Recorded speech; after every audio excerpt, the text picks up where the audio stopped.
자, 수업 시작하도록 하겠습니다. 안녕하십니까? 예, 반갑습니다. 예, 오늘부터 이제 해서 우리가 지금 13회 잡혀 있나요? 13회에 걸쳐서 형사소송을 담당하게 된 오채현 선생입니다. 우리가 이제 실체법, 형법은 열심히들 해가지고 잘들 알고 있을 건데, 이제 그런 범죄가 성립되고 처벌된 다음에 그 다음에 이제 어떻게 해요? 이놈 이제 처벌해야 되겠죠? 그런 거를 이제 다루는 게 사실상 형사소송법입니다.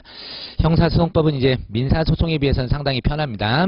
편하고, 여러분 이제 어차피 절차법이기 때문에 내가 지금 어디 절차를 하고 있나 이런 생각을 꼭 하셔야 돼요. 그리고 조문들이 지금 없는 것 같은데 저도 안 갖고 왔는데 절차법이기 때문에 조문은 꼭 보셔야 됩니다. 그래서 여러분들이 어떤 한 테마가 딱 있잖아요. 그러면은 복습할 때 이럴 때도 그 조문 해당 영역을 먼저 보세요.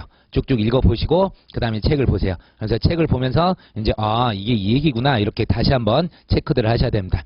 그리고 어차피 우리가 2차에만 형사소송법이 있기 때문에 어떻게 해야 됩니까? 법전이 가장 큰 친구예요. 그래서 법전을 딱 봤었을 때 요건 같은 게 끄집어낼 수 있도록 법전에다 표시도 해놓고 이렇게 좀 연습을 하셔야 됩니다. 그렇게 되면 나중에 시험장 가서 아무것도 안 써있는 법전인데도 자기가 썼던 것들이 보여요. 그런 이제 환시가 보입니다. 그런 상황들이 벌어질 수 있게 하셔야 되고, 그리고 누누이 강조하지만 형법 때도 말씀드렸지만 항상 이쪽 내용들이 교과서다 보니까 쭉 써있어요. 근데 그걸 다 옮긴다고? 우리가 인간 복사기야? 그럼 불가능해요. 그래서 꼭 필요한 문구들, 그리고 조사 좀 바꿔도 돼요. 판례만큼은 확실하게 이제 필요한 부분 딱 쓰셔야 되고, 그런 걸 이제 제가 지적을 해드릴 텐데, 그걸 적으셔야 되고, 그 다음에 이제 학설도 능력 되면 조금이라도 끄적끄적 해야 되니까 핵심 문구라도 꼭 적을 수 있는 그런 노력을 해야 됩니다. 그래서 교과서에다가 밑줄 좀 쳐가시고, 처음부터 저는 항상 그러죠. 연필 먼저 하라고. 볼펜부터 해버리면 나중에 내가 이거 왜 했지? 이런 거 생각돼서 그때 이제 일일이 지워. 그럼 책이 그지가 되니까 안 돼요. 그래서 먼저 연필 가지고 조금씩 정리를 하신 다음에 그 옆에 이제 여러분이 또 쓰시는 거예요. 자기가 쓸 수 있는 그 내용만큼 하는 것들을 좀 하시기 바라겠습니다. 자, 일단 형사소송법 관련해 가지고 전체 이제 개관 좀 한번 하긴 할 텐데, 그래도 앞에 형소가 뭐냐 했더니 3페이지 책에 있는데 이 부분은 살짝만 이제 언급을 하겠습니다. 형사소송법 모든 책이 우리가 들어갈 때 뭐 의, 개념 나오잖아요. 성격 나오는데 그 얘기예요. 다 알고 있는 거예요. 형법 하면서 이제 비교를 했던 건데, 3페이지 보시면 형소법의 개념 하면서 뭐라고 돼 있냐? 형사 절차를 규율하는 법률체계다. 그리고 형법이 형벌권의 발생 요건을 규정하는 법률이라면 형사소송법은 그 형벌권을 실현하기 위한 법률이다. 이렇게 돼 있어요. 그러니까 우리가 형법에서 범죄 성립되고 처벌 조건까지 갖췄다는 거, 실체법에서 그게 통과되고 넘어오면 이제 형사소송법에 들어와 가지고 이제 형벌권 이걸 실현하기 위해서 여러 조건들이 있는데 그걸 충족시킨다면 얘를 처벌할 수가 있게 되는 겁니다. 그리고 형사 절차는 이제 크게 수사 절차, 공소제기 절차, 공판 절차, 집행 절차 이런 것까지 들어가는데, 집행은 우리하고는 상관없습니다. 사실상 필요가 없고, 그래서 좀 이따 이제 개관 한번 하도록 하고요. 그리고 이제 형사 절차 법정주의입니다. 우리가 형법에서 뭐라 그랬죠? 죄형 법정주의였죠. 범죄 성립과 처벌은 행위시에 성문의 법률이 간다. 이게 이제 죄형 법정주의였고, 여기는 형사 절차 법정주의입니다. 형사 절차 법정주의. 그래서 이게 헌법 12조, 우리가 헌법 때 몽땅 배웠죠? 그래서 거기에서부터 규정하고 있고, 헌법 12조 1항, 거기에 이제 기초하고 13조 이런 거를 토대로 해가지고 우리 형사소송법이 만들어졌다. 이렇게 생각하면 됩니다. 그래서 형사 절차 전반에 걸친 이념이 이제 헌법 12조에 있고요. 그래서 우리 이제 도중도중에 판례 보면 헌재뿐 아니라 대법원도 헌법 12조 얘기를 자주 언급합니다. 헌법 12조 얘기를 자주 언급해요. 왜냐하면 명문 규정이 없어. 그렇더라도 어떤 그 형사 절차의 형사소송의 그런 취지를 고려할 때는 헌법 12조를 언급을 합니다. 헌법 12조에 기할 때 당연히 인정되는 권리다. 뭐 이런 식의 얘기를 하게 됩니다.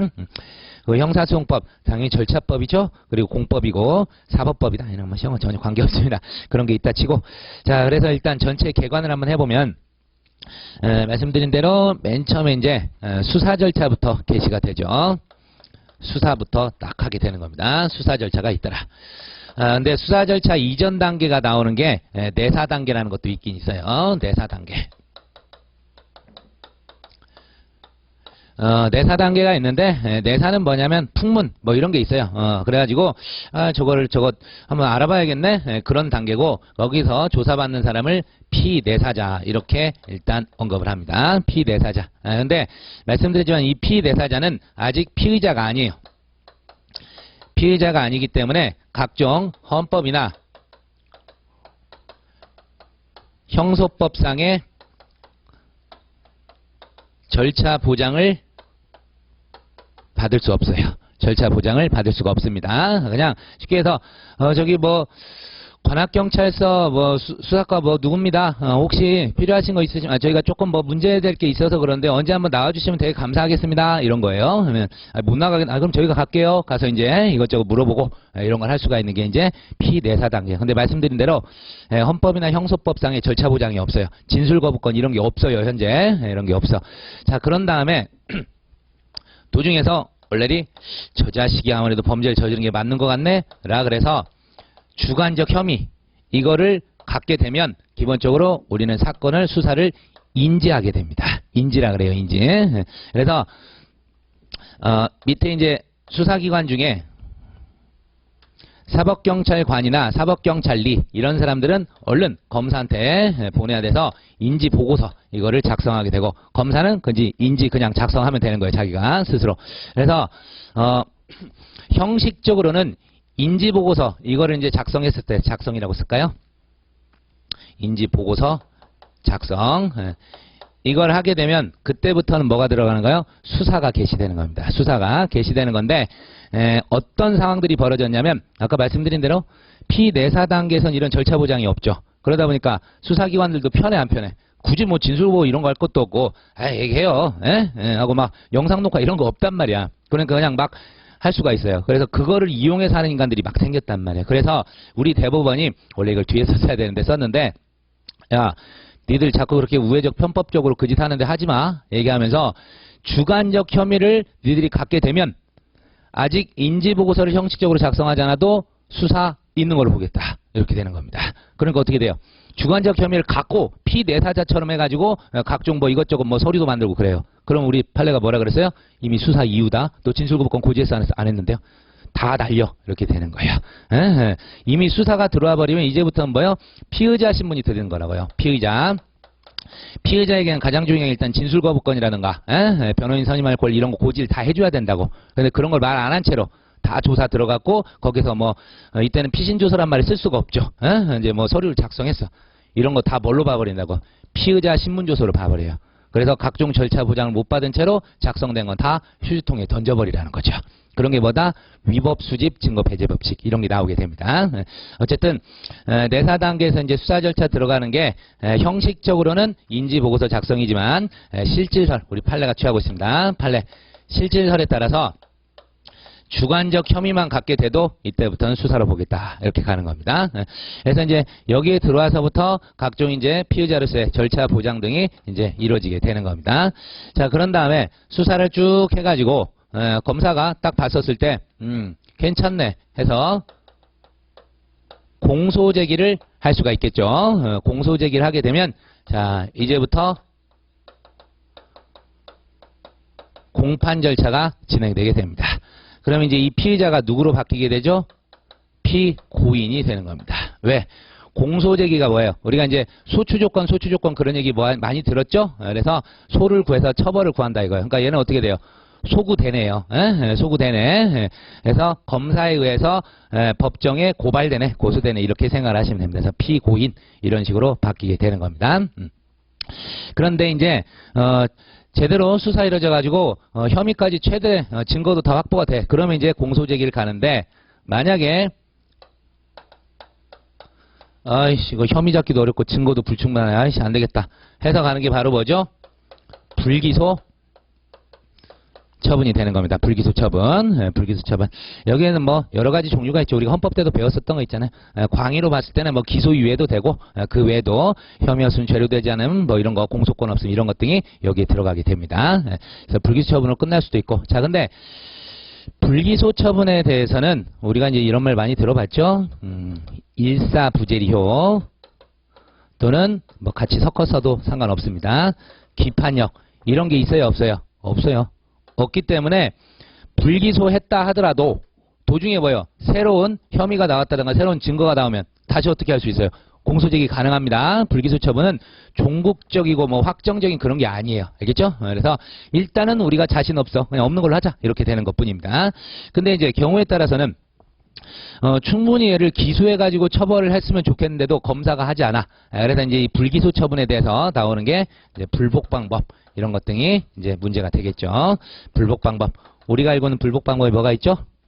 재정신청이 재정신청. 그런 자세한 건 좀 이따 보도록 하고 어쨌든 이런 식으로 나가게 됩니다. 자, 그런 다음에 이제 공판 절차 들어가서 1심, 2심, 3심 이렇게 이제 쭉 가게 되는데 특히 이제 이 두 부분 여기를 뭐라 부르죠? 상소 절차라 부릅니다. 상소 절차.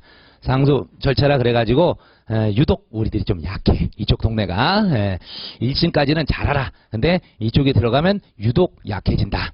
그래서 왜? 뒷부분에 있다 보니까 잘 못 봐. 시간 관계상 잘 못 보는 것도 있고 수업 시간에도 진도들이 밀려서 대충 하고 가. 그래서 좀 힘든데 어쨌든 저쪽에 일부 상소, 불이익 변경 금지 원칙 뭐 이런 거 등등등 요새 기판력도 계속 물어봅니다. 그런 것 등을 이제 나중에 저기서 다 배우게 될 겁니다. 자, 그리고 이제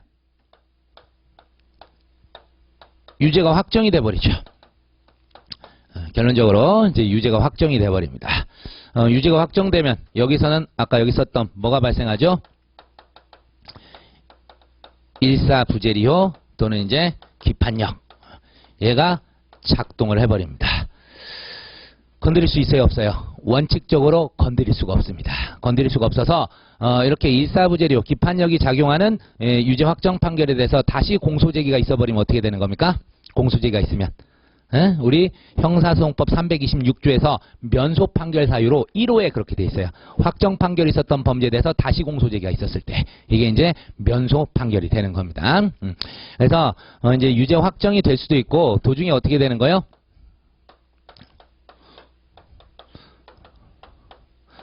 무죄 판결로 갈 수도 있고 자, 그다음에 이제 공소제기 자체에서 끝난 경우도 있어요. 금방처럼 공소제기가 잘못됐대요. 하자가 있대. 이랬었을 때 법정에 발을 딱 들이밀려고 그러는데 나가 이렇게 되는 거죠. 이런 게 이제 유죄와 무죄, 유죄 판결 확정이랄까, 유죄 확정 판결이라고 그러죠. 유무죄 판결을 우리가 무슨 판결이라고 그래요? 실체 판결이라고 그래요. 내용의 실체까지, 실체법에 관련된 것까지 다 다뤄봤다. 그래서 이제 실체 판결이 되는데 그런 거 못 다뤄보고 형식적으로 그냥 끝난다. 이게 바로 형식 재판 사유가 되는 거죠. 여기에는 크게 면소부터 쓸까요? 면소 판결도 있고 그 다음에 공소 분필이 실체도 쓰지 못하고 끊어졌습니다. 그래서 공소 기각 판결이 있고 그 다음에 또 공소 기각 결정도 있고 그 다음에 거의 뭐 쓸 일은 없지만 관할 위반 이거 관련한 결정도 나오게 됩니다. 관할 위반. 자, 그런데 우리가 다행히 주관식으로 보기 때문에 너무나 고맙습니다. 이걸 객관식으로 보면 다 외워야 돼.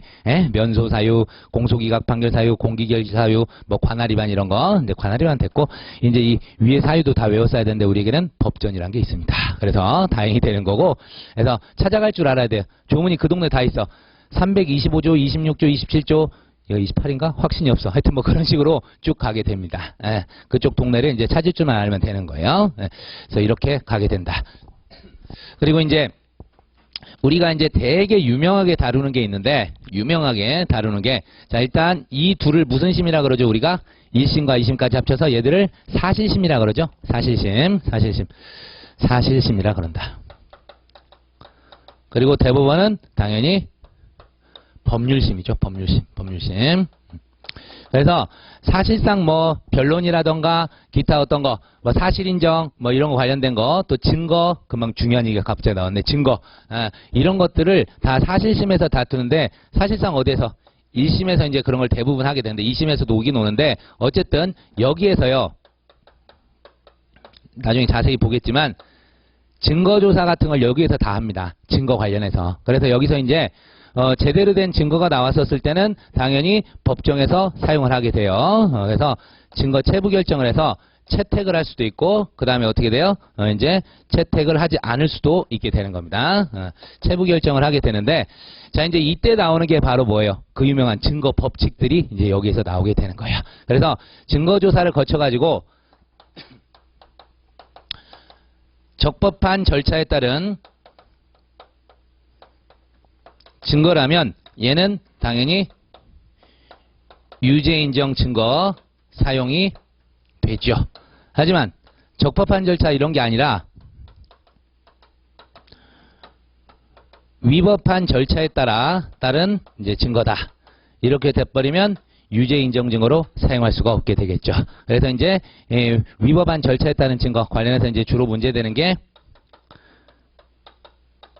자백배제 법칙, 그 다음 줄여 쓰겠습니다. 위수증, 그리고 전문법칙, 이런 세 가지가 나오게 됩니다. 특히나 이 두 가지는 절대적 증거능력 배제 법칙이에요. 지금 이 세 가지가 증거 중에서 정확히는 증거 능력과 관련된 겁니다. 증거 능력. 그래서 증거 능력 이렇게 얘기하죠. 증거 능력 있으면, 그리고 얘는 없으면이죠. 없으면 이런 얘기인데, 증거 능력 관련해서 세 가지예요. 그리고 금방 왜 증거 능력을 썼냐면 비교해야 될 게 증명력이라는 게 있어요. 증명력. 이거는 이제 증거 가치와 관련돼서 전혀 다른 논인데 이것부터 제가 일단 체계를 잡아 드리는 거예요. 증거 능력, 증명력 완전히 다릅니다. 자, 증거 능력에서 나오는 것은 이 세 가지예요. 그리고 얘들은 절대적 증거 능력 배제 법칙이라서 증거의 세계에서 완전히 날려버리는 겁니다. 절대적일 기웃도 안 해. 이 두 개 자백 배제 법칙으로 증거가 날아가거나 위법 수집 증거 배제 법칙에 따라서 증거가 날아가 버리면 아예 쳐다보지도 않습니다. 하지만 여기 있는 이 전문 법칙, 사실 이게 제일 괴로울 겁니다, 여러분. 이 전문 법칙이라는 게 뭐냐? 전문. 뭐예요? 전할 전 들을 문. 풍문으로 들었어. 그렇죠? 그 배우 거기 과외교사로 나온 사람 그 친구 저한테 열심히 배우다 갔어요. 배워서 지금 그제도 연락하고 미세스가 끝났네. 거기도 출연하고 있고 그러는데 어쨌든 전문 법칙. 자, 왜 얘를 상대적 증거능력 배제라 그러냐면, 자, 전문이라는 거는 기본적으로 우리가 알지만 말, 그쵸? 발 없는 말이 천리를 가고, 또 말이 전달되다 보면 어떻게 돼요? 과장되거나 축소되거나 뭔가 가감삭제가 이루어지잖아. 그런 거를 믿을 수가 있어요? 그리고 또 이게 누구한테 얘기한 건데 법관 앞에서 얘기한 게 아니에요. 법관이 원래대로 하면 이런 증거라든가 진술, 특히 이게 전문 진술이 문제가 되는데, 자, 전문 법칙에서 내용 삼는 건 뭐냐면 진술입니다. 진술. 내용이 이거예요. 갑이 사건 현장에서 이놈이 이제 실제 갑이 칼로 찌른 거야. 갑이 칼로 찔러 와가지고 친구들한테 야, 뭐 됐어? 나 지금 칼로 찔러 가갖고 어떻게 내가 큰일 났다. 이제 이거를 누가 을이 들었어요. 을이 들었어. 자, 제일 좋은 방법은 뭐예요? 을이 법정에 딱 나와가지고 증인으로 나와서 그날 몇 시경에 몇 분 정도에 제 친구 갑이 지금 피고인이 되겠죠. 저 친구가 와서 저에게 못됐다. 이제 욕을 하면 안 되겠지. 못됐다. 칼 들고 와서 손에 피 묻히고 와서 저에게 사람 죽였다는 얘기를 했습니다. 이렇게 하면 그냥 끝나는 거예요. 그건 직접 증거야. 직접 증거. 법관에서 직접 얘기했잖아요. 그렇죠? 근데 어떻게 해요? 이 사람이 못 나와. 증인으로 못 나오고 대신에 뭐 작성했겠어? 이 사람한테는 참고인 진술조서가 작성돼 있겠죠. 수사기관에서. 그 참고인 진술조서가 대신 나와 있는 거예요. 대신 나와 있는데, 자, 이렇게 되면 증인으로 나왔다면 법관이 어떻게 해요? 딱 보면서 검사랑 변호인이 어쩌고저쩌고 하는 거 신문하고 이런 것도 이제 듣는다고, 증인 신문하는 거 들어보고 자기도 이렇게 하다가 한 번씩 툭툭 던지면서 물어볼 수도 있어요. 그리고 태도 증거를 봐. 이 새끼 뻥인지 진짜 이런 걸 봐야 되는데 누가 올라와 있어? 참고인 진술 조서가 대신 와 있어요. 얘는 태도 증거를 봐. 이게 불가능하지. 글자 잘 쓰여있는, 아유, 이거 못하네. 이런 거밖에 더 하겠어? 알 수가 없단 말이에요. 그래서 원칙적으로 증거 능력이 없어요. 그래서 이런 거에 대해서 이제 증거 능력을 갖게 하는 것이 전문 법칙의 예외라는 게 나오게 됩니다. 전문 법칙 예외. 이게 이제 우리 형사소송법 312조 이하에 쭉 돼 있어요. 그래서 각각의 작성 주체, 원 진술자가 누구냐에 따라서 쭉 정리가 돼 있어요. 그래서 그러한 요건을 충족시키게 되면